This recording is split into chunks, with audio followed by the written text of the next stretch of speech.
Alrighty, you see the title of the video. There's the question to be asked. Does Warrior need its AoE capped removed? And the answer is kind of yes, kind of no. Recently in one of CritCake's videos, he talked about how he would really like Meat Cleaver or Warrior to maybe move up to 8 targets or damage reduced beyond 5 targets kind of thing. Because one of the problems the class actually has is it does decent damage, right? It does decent damage. But the problem is that when there's any real AoE involved, we just fall apart. We have Cleave if we play Arms, but Arms is squishy enough that you see it and you go, it's really rough losing the amount of defensive value you get playing Fury and Mountain Thane specifically to really pick up Arms, and you kind of have to get babied almost like an enhancement shaman to really be able to play Arms, otherwise you can just die to things way, way easier. But let's look at this. This is the conscript damage. After the second boss in City of Threads, this a completed 16, so we got the 16. Look how many adds there are here. Look how many conscripts there are here. And the problem is you make these big pulls, right? But the issue becomes that simply our class cannot deal enough damage. Because you see these conscript mobs need to die. Also increases the target's physical damage taken by 10% for 10 seconds. This effect stacks. All of these little mobs, if they just meleeed, it might not be as big of a problem, but they all put a stacking damage debuff on the tank. They have to die. So when we play our class versus other classes, we're being gapped by tanks in damage to the conscripts. Because our class simply does not do enough damage to these things because it is simply... our spells just don't do enough, right? You look at the overall, and we're way far behind. You look at boss damage, like, obviously the Coagulum is a bit weird because it has no armor, so we really shred on this boss. But this is like But City of Threads is, weirdly enough, I think the only key where Warrior really brings value, where you can spell reflect every splice, you can spell reflect every single Shadows of Doubt on the first boss. You do a ton of damage to the Coagulum. Warrior's actually probably one of the best classes in the game for this key specifically. But regardless of that, you look at the overall damage and we're just behind, right? This Grim Batol, Shaman, still just way, way behind. So what's actually happening? Like, why is our class so far behind, and what are the actual problems with it? You could say, oh, well, if we just did damage, if Meat Cleaver just did damage to everything around us, then it wouldn't be a problem, right? Like, we'd always be able to do damage, it'd be fine. I really don't think Blizzard wants that, but Blizzard actually has the perfect tools for dealing with this AoE situation, and we have them in our classes right now. It's called Hero Talents. It's called Hero Talents, because guess what? Enhanced Shaman deals with the same thing. Enhanced Shaman is actually quite AoE capped. However, here is the difference. Here is the difference with the Mr. Enhanced Shaman compared to us. Their talent does 20% of their damage on AoE, right? You can get a lot of value out of this through Lightning Rod procs. Like, you'll proc a Lightning Rod, and then you'll do a Tempest through your Prim Wave and spread Lightning Rods, and you do another Tempest, and you ascend, and you do a bunch of Chain Lightnings, and you do another Tempest, and you do crazy damage. But the main thing here is that Tempest actually does a lot of AoE damage. Not only does it do good single target damage, it does a lot of AoE damage. So if we even want to look at, let's go to Sikran, right? We'll go to Sikran. Actually, weirdly enough, Enhancement Shamans are actually playing Totemic now. Let me see. I think it's Surging Totem, right? Yeah. Enhancement Shamans are actually playing Totemic now because it does so much damage. I think they're playing Totemic on the PTR as well. But the problem is that... Oh, no, did I... Oh, here's a summary. We still have it. That the solution for Shamans to do a lot of AoE damage ended up being Tempest.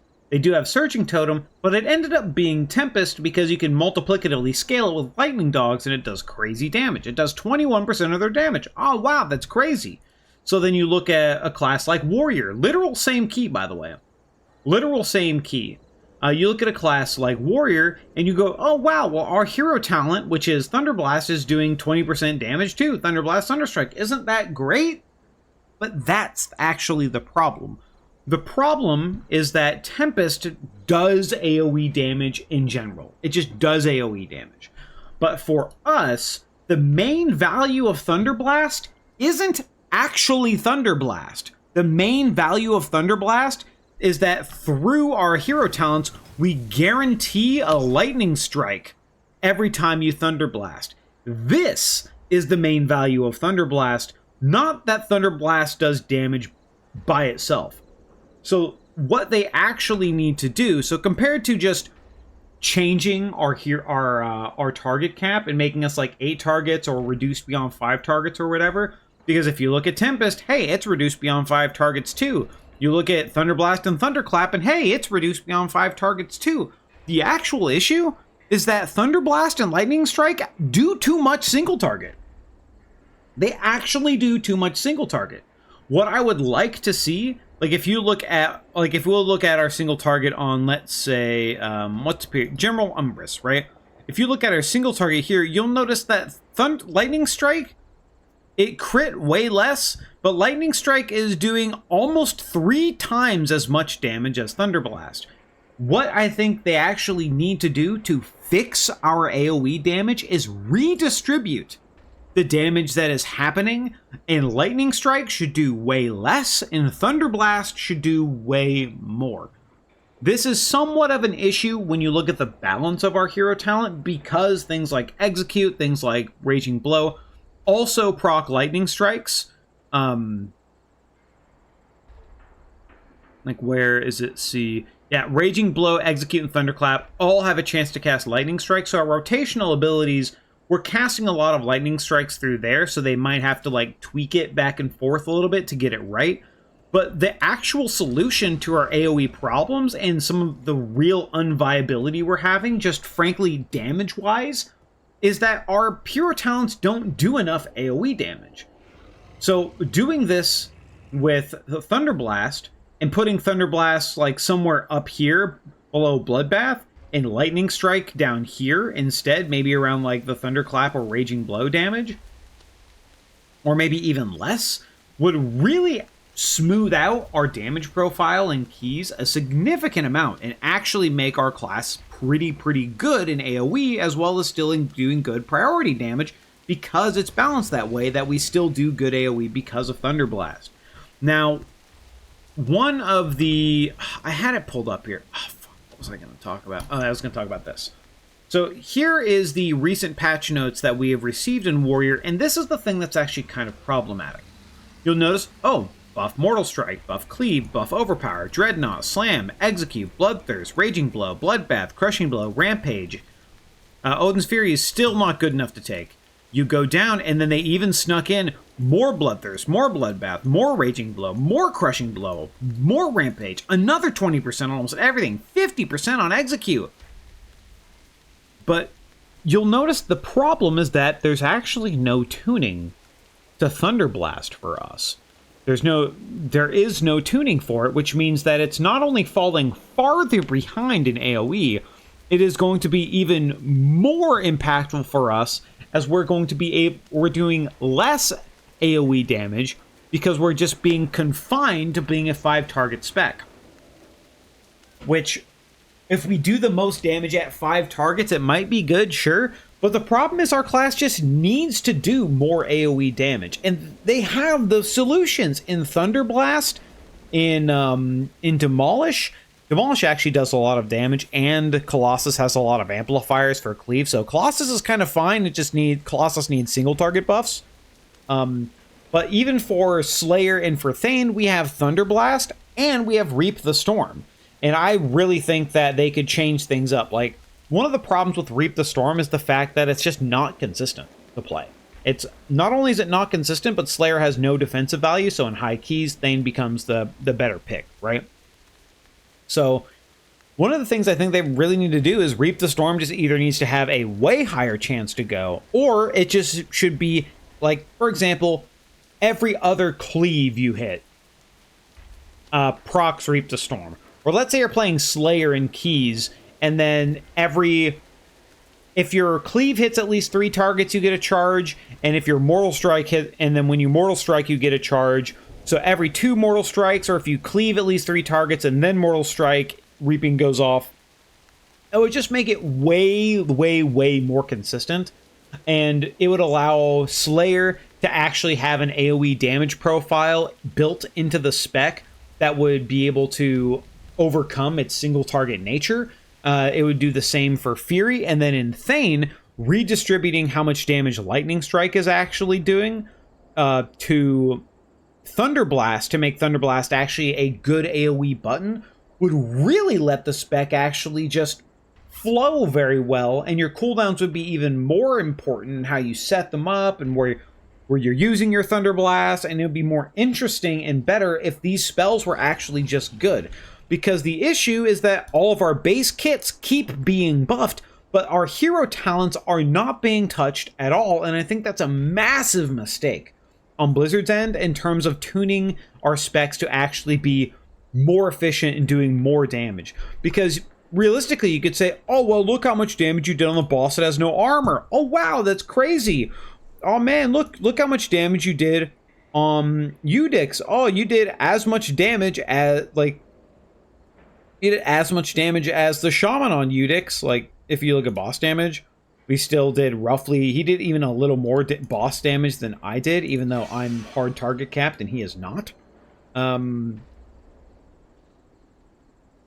So the fix for this, and the reason why our class is becoming more, is just falling behind in overall, and why overall's kind of a meme, but when you do these higher keys, overall just actually matters, right? You can see Lightning Strike, even though we're fighting a gorillion mobs, Lightning Strike is still doing more damage than Thunderblast in my overall, and we're fighting like all of these mobs. Just like all of them. All of these little guys, all of these little scarab guys, we're beating on all of them, and Lightning Strike is still doing more damage than Thunderblast.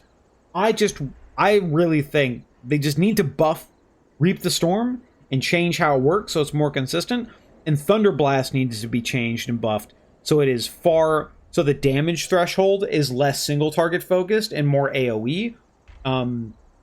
So, I mean, the thing is, even if they buff the shit out of Thunderblast, but reduce Lightning Strike in comparison, it just evens out in single target, realistically. And it's just better in AoE.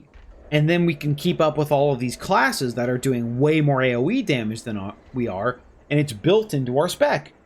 And it's not built around our cooldowns, which is why we got into the problem of Nerebar Palace, to where you brought 2 warriors to the final boss, just because of how much AoE burst damage we were doing. Frankly, that's also kind of a problem on the design side of the team, where they made so many bosses have so many small adds with very little health that it made Warrior really effective in those scenarios, too effective. So it was a bit of a problem in design and a bit of a problem in balance. Things like Titan's Torment also was removed from us because it was just a problematic talent. It also doesn't help, like, Odin's Fury is still locked behind Critical Thinking, which is far weaker than Swift Strikes or Deft Experience for Fury. So our AoE cooldowns were just way, way too strong, but they nerfed those AoE cooldowns and didn't really give us any steady AoE back in comparison. And that's why I think they need to focus on Thunderblast, and they really need to focus on like Thunderblast and Thunderclap and Reap the Storm. Colossus already has enough cleave focus that I think just buffing the base spell for both specs will be fine for it. It needs more. Colossus needs some single target help for sure. It lost quite a lot of damage with the execute change and the nerf to that, and it's also just pretty far behind in single target anyway. So I think they need to look at that for Colossus, but that's at least my take on whether or not we should release warriors from the AoE cap, because the problem is we have the solution, it's just done wrong, right? Thunderblast needs to be better. Reap the Storm needs to be better. And if those things are better, they will just do what we need to do in AoE while also not negatively impacting our burst AoE, which was a problem, or negatively reducing our single target by just readjusting the strength of Thunderblast and Lightning Strike and readjusting how Reap the Storm works as well as how much damage it does, right? Like, the solutions are there. I just feel like they're actually not looking at them. So what I'm hoping for in the coming weeks before this patch is that Thunderblast and Thunderclap actually get looked at and then revamped or just get buffed a bit, just so they do more AoE damage. And that, yeah, I mean, I've said the same thing over and over again. I'm just not going to repeat myself. But to answer the question of the video, no, I actually don't think Warrior needs its AoE cap reduced or increased any more than it is. I would like it to be, but I don't really think it needs to be. Because we have the solutions within our hero talents, I just think that our hero talent is woefully doing way too little damage in AoE. But that's just how I feel about it. I'm curious on what your takes are. I know some people want AoE cap removed, passive sweeping strikes. I think Cleave's actually in a pretty good spot. It probably needs maybe a little more. I mean, it's good. It maybe needs maybe a little more. But I just think Blizzard has the answers in our hero talents and just needs to look at them. Okay, I said it again. All right, I've said it again too many times. Okay, bye-bye. Wee.